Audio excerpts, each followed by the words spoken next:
میں یہ سمجھتا ہوں کہ جو ہماری نوجوان نسل ہے اس میں کافی جانکاری ہے اپنے وطن کی بھی. 77 ایئر گزر گئے ہیں اور ابھی تک مسئلہ کشمیر حل نہیں ہوا. ایک بڑے پیمانے پہ انسانی حقوق کی خلاف ورزیاں بھی ہو رہی ہیں اور لوگوں کے رائٹس جو ہے نا وہ ڈے بائی ڈے کمپرومائز ہو رہے ہیں. تو دونوں ریاستوں نے اپنے اپنے بیانیے تو بنا کے رکھے ہوئے ہیں، لیکن جب لوگوں کو حقوق دینے کا مسئلہ آتا ہے تو اس وقت پھر ان کے پاس فتووں کے علاوہ اور کچھ نہیں ہے. میں سمجھتا ہوں کہ یونائٹڈ اسٹیٹس میں ہماری ایک بڑی اکثریت جو ہے وہ ان مسائل کے ساتھ جڑی ہوئی ہے اور وطن کے لوگوں کا کے دکھ اور درد کا انہیں بھرپور احساس ہے. کیا آپ یہ سمجھتے ہیں کہ یہ لوگ اب اپنے مفادات کے چکروں سے یا ان مفادات ٹولے کے چکروں سے نکل چکے ہیں؟ سوشل میڈیا کا بڑا اہم رول ہے. ڈائسپورا کشمیریز میں یہ صورت زیادہ ہے ان کو، اور جانکاری بھی ہے. جہاں کہیں بھی بیٹھتے ہیں لوگ اپنے وطن کے حوالے سے ڈسکس کرتے ہیں. ایک ایکٹیویزم بھی ہے.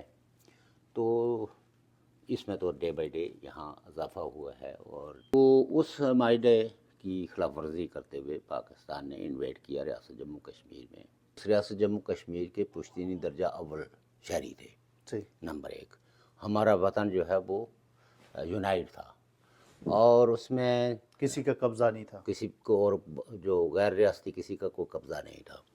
کسی نہ کسی حد تک موجود تھی. پولیٹیکل پارٹیوں کا وجود ہی اس بات کی علامت ہے کہ آپ کے پاس کچھ کہنے کے لیے کچھ آزادی ہے. تو اور ہمارا تو جو کنگ تھا اس نے تو نعرہ ہی یہ لگایا تھا کہ میرا مذہب جو ہے وہ انسانیت ہے. ریاست کے قیام کے بعد irrespective آف our faith ہم سب لوگ اس ریاست کے سانجھے وارث بنے.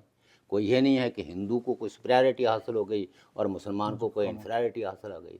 تو اگر اس کو جبراً تقسیم نہ کیا جاتا تو آج ہماری ریاست جو ہے وہ بہت بہتر ہوتی. اور 100 سال تک اس نے لوگوں کی کفالت کر کے یہ بھی بتا دیا کہ پاکستان یا ہندوستان کے رحم و کرم پہ تو ریاست نہیں تھی. ان کے قیام سے پہلے بھی ریاست کے لوگ اپنے خود انحصاری، خود اعتمادی اور خود اعتباری کی بنیاد پہ ایک نظام چلا رہے تھے.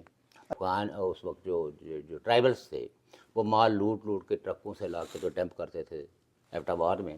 یہ بہت سارا جو پروپیگنڈا کیا گیا ہے اس میں انہوں نے حقائق کو چھپانے کی کوشش کی ہے. ہمارا جرم یہ ہے کہ ہم ان حقائق کو عوام کے سامنے رکھ رہے ہیں. یہ تو اس طرح بیہیو کرتی ہیں جیسے مافیا کرتا ہے. دے بیہیو لائک اے مافیا. اور یہ بالکل ایک اسٹیبلش فیکٹ ہے. آج جو فیض امین جو ہے وہ تو جس کسی کے گھر پہ ڈاکہ ڈالنا ہو 4 آدمی بھیج دیتا تھا، سامان اٹھا کے، زیور اٹھا کے. یعنی ایک ISI کا چیف آج کیا کیس بھگت رہا ہے.